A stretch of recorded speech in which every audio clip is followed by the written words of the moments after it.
Ну, это первенство города Якутска, открытое первенство. В ней участвуют 5 улусов приехало.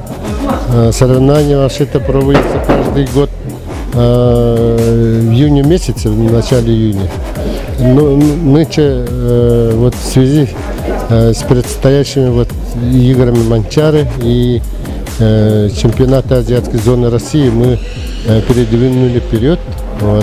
Ну, чтобы там выявить сильнейших спортсменов города Якутска, тем самым там составить сборную команду города Якутска. Какие планы вообще у Федерации гиревого спорта на этот год? В этом году очень много планов у нас. 2013 год для гиревиков это очень жаркий год, так как предстоит игры Манчары в Чурапче в начале июля. Ну и самое главное, у нас отборочный чемпионат республики к играм Манчары.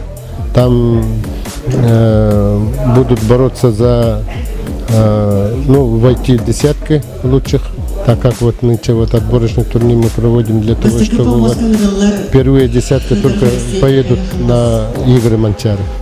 Ну и 12 апреля начинается чемпионат России, азиатской зоны России по гиревому спорту. Это соревнования, такого масштаба соревнования по гиревому спорту у нас за все существование нашей республики не проводилось подобные соревнования. Приедут очень сильные спортсмены с Урала до Камчатки. 3 федеральных округа. Это Уральский федеральный округ, Сибирский федеральный округ и Дальневосточный федеральный округ.